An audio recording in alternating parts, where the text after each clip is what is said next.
Hello everyone, you are most welcome to Smile English classes. तो आप इस video में देखेंगे use of before. Use of before जो है काफी इंपॉर्टेंट प्रीपोजिशन माना जाता है और अधिकांश बच्चे केवल यूज ऑफ बिफोर का मतलब समझते हैं से पहले के पहले, लेकिन ये नहीं पता होता है कि यूज ऑफ बिफोर का मतलब के सामने भी होता है। इस चीज को लेकर के बच्चे काफी कंफ्यूज होते हैं। तो चलिए इस वीडियो को देखेंगे और जो भी कंफ्यूजन होगा उस कंफ्यूजन को दूर किया जाएगा। तो सबसे पहले अगर हम बात करें यूज ऑफ बिफोर की, तो इसका पहला सेंस जो आएगा वो से पहले या के पहले का आएगा। जैसे ही केम बिफोर नाइट, इसका मतलब होगा वह रात से पहले आया। ही केम बिफोर नाइट यानी कि रात से पहले आया। दूसरा है ए कम्स बिफोर बी। ए कम्स बिफोर बी, बी से पहले क्या आता है? ए आता है। ठीक है, तो ये क्या हो जाएगा? इसका मतलब होगा से पहले के पहले। नेक्स्ट है मार्च कम्स बिफोर अप्रैल। अप्रैल से पहले क्या आता है? मार्च आता है। तो यहां भी बिफोर का मतलब होगा से पहले के पहले। The patient had died before the doctor came. The patient had died before the doctor came. Doctor के आने के पहले रोगी मर चुका था। डॉक्टर के आने से पहले रोगी मर चुका था। से पहले या के पहले का सेंस आएगा। तो यहां पे बिफोर का मतलब होगा से पहले या के पहले। दूसरा है के सामने। एक तो होगा से पहले या के पहले का सेंस आएगा और दूसरा बिफोर का मतलब होगा के सामने। जैसे I am standing before you, इसका मतलब होगा मैं आपके सामने खड़ा हूं। अब बिफोर की जगह पे आप इन फ्रंट ऑफ भी इस्तेमाल कर सकते हैं, लेकिन अगर हम प्रीपोजिशन की बात करें तो के सामने के लिए हम क्या इस्तेमाल करेंगे? बिफोर, जो कि अधिकांश बच्चे जो है इसी में ज्यादा कंफ्यूजन बना रहता है कि भाई बिफोर का मतलब केवल से पहले और के पहले का सेंस समझते हैं। इसका मतलब के सामने भी होता है।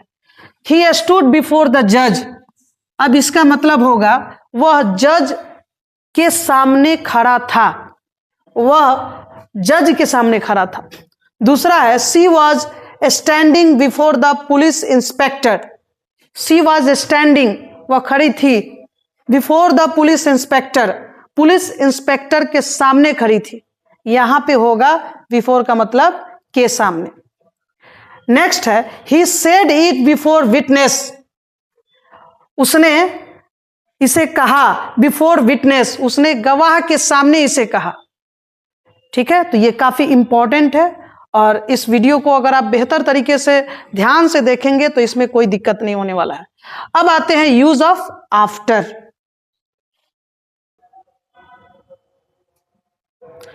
यूज ऑफ आफ्टर, अगर हम आफ्टर की बात करें तो इसका भी दो यूजेज है। के बाद टाइम एक्सप्रेसिंग वर्ड्स को दर्शाता है और दूसरा है के बाद प्लेस को दर्शाता है।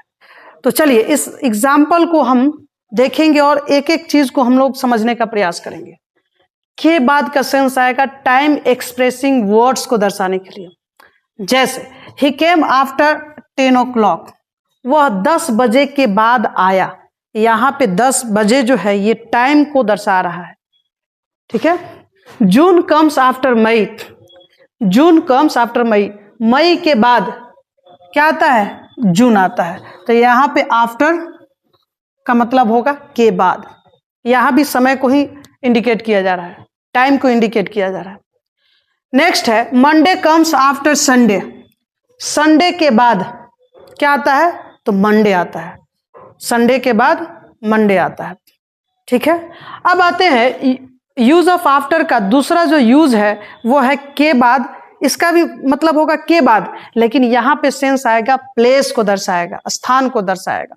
जैसे B comes after a. B comes after a, ए के बाद क्या आता है? बी आता है। बी आता है ए के बाद। ठीक है, फ्रॉम पटना, पटना से Hajipur comes after the Ganga river. अगर हम पटना से बात करें तो पटना से हाजीपुर कम्स, हाजीपुर आता है after the Ganga river. Ganga नदी के बाद हाजीपुर आता है। अगर पटना से बात करें, पटना से अगर आप आते हैं तो पहले क्या आपको मिलेगा? गंगा नदी, उसके बाद आप क्या आएगा, हाजीपुर आएगा। तो ये आपका यूज ऑफ बिफोर और आफ्टर का कंसेप्ट है। आई होप इस वीडियो से आप बहुत सारा कंसेप्ट जो है इस चीज से आप समझ चुके होंगे, और इसी तरीके से जो है ये वीडियो देखते रहिए और बहुत सारा चीज जो है इसमें आप सीखने का प्रयास करते रहें, क्योंकि ये जो है आपके एग्जाम के लिए काफी इंपॉर्टेंट है। इसी तरीके से और भी वीडियो आपके लिए हम बनाते रहेंगे। Thank you so much for watching this video.